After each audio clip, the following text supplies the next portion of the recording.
Some matches are all about the roar of the crowd, the last minute drama. And then there are others. Others that are more like a chess match. They're deliberate, they're measured, and honestly, they're often way more revealing. So today, we're going to do a tactical breakdown of Aston Villa versus Manchester United, and look past the scoreline to figure out what this game really told us about where these two clubs are headed. And that, right there, is the perfect way to frame this. Forget the highlight reel for a second. We're here to listen to the whispers. Because this game, it gave us a really clear, unfiltered look into the structure, the confidence, and yeah, the unfinished business that's at the heart of both of these clubs. So, here's how we're going to break it all down. First, we'll talk about the core theme of the match itself. Then we're putting Villa and United under the microscope, one by one. After that, we'll get into the key tactical battle, what it all means for the bigger picture, and we'll wrap up with the one big idea that pretty much defines both of their seasons. Like we said, this was not some end-to-end thriller. It was actually something much more interesting. It was a deliberate tactical game that basically acted like a mirror, reflecting exactly where these two teams are in their journey, the good, the bad, and the parts that are still, well, very much under construction. Okay, let's kick things off with the home side, Aston Villa. Now, under Unai Emery, they have a crystal clear identity, and you could see it all over the pitch. The ideas, the intent, it was all there. But as we're about to see, having a great idea is only half the battle. Right from the first whistle, you could see Villa's plan in action. Their press was organized, it was full of energy, and you could feel a real belief in the way they were playing, always trying to dictate the rhythm of the game, not just react to what United was doing. Their build-up play, especially right through the middle, was really smart, designed to pull United's shape apart. So, you see all that positive intent, all that intelligent play, and you have to ask, why didn't Villa just take control of this game? It's the crucial question, right? Where did this really promising approach start to unravel? And the answer really is right here. It was in the final third. All that great work to get the ball up the pitch just fizzled out. It ended without conviction. A shot was rushed, a cross wasn't quite precise enough.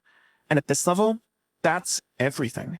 That's the difference between just creating pressure and actually making your opponent pay. And this quote, I think, just nails the core issue for Villa in this game. The strategy is ambitious, it's sophisticated, it's exactly the kind of football you expect from a team fighting for the top four. But the execution, that clinical edge when it really counted, it just wasn't quite there. It really shows you the gap between their ambition and where they are right now. Alright, let's flip the script and talk about Manchester United. Their performance was, well, it was a fascinating mix. It wasn't dominant, it wasn't spectacular, but it was composed. You could see a growing maturity there, even if some pretty clear limitations were also on show. What's so interesting about this slide is the contrast, right? The two sides of the coin. On the one hand, United were composed. They didn't panic and chase the game, they managed it. They were structured, patient. But on the other hand, they felt incomplete. Up front, they often lacked imagination, the movement was a bit static, the decisions were a little too safe. They controlled the match without ever really owning it. And this idea of game management was absolutely key to how United played. See, it's not about having the ball all the time. It's about being so confident in your defensive shape, so patient in your approach, that you can actually let the other team have the ball and just wait for them to make a mistake before you pounce. And here's the crucial thing to understand. United's issues in attack aren't just about a couple of players having an off day. No, this is a team that's still fundamentally searching for its identity in the final third. They can create chances, sure, but there's no sense of inevitability about their play. They're still trying to build that proactive, inventive system that the very top teams have. Okay, so we've looked at both teams on their own. Now, let's bring them together and really dig into the head-to-head tactical battle that decided how this match played out. This table breaks down that central conflict perfectly. Villa's whole objective was to create a rhythm, to stretch the pitch and open up space. United's objective? To impose control by staying compact and denying that very space. So what was the result? Well, Villa created a high volume of attacks, a lot of them, but United's approach meant they got much higher value from the fewer chances they managed to create.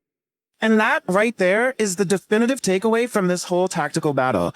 In the end, it wasn't about who had more of the ball. It was about which team was more effective without it. And on the day, United's defensive shape and their patience proved to be the more decisive strategy. So, what does one result really mean in the grand scheme of things? Let's zoom out for a second and take a look at the bigger picture for both Aston Villa and Manchester United as they move forward. For Aston Villa, the message is pretty clear. This is not the time to panic or to question the entire philosophy. The system they have is strong, their identity is obvious. The way forward isn't about reinventing the wheel, it's about sharpening the blade. It's about turning all that pressure in the final third into precise, clinical goals. And for Manchester United, this match was definitely progress, but it's not the final answer. They look more organized, they look harder to beat, and that's a huge step forward. But until their attack becomes consistently proactive instead of reactive, they're going to continue to feel like a team that is very much a work in progress. And all of this brings us to our final overarching thought. This match was a perfect example of one of the most important concepts in elite sports, those tiny, tiny margins between being a good team and being a great one. And this is what it all boils down to. Aston Villa are close. Manchester United are not yet complete.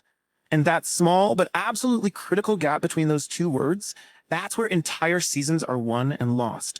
It's the difference between challenging for the biggest prizes and just falling short. A quiet match, but a very, very loud truth.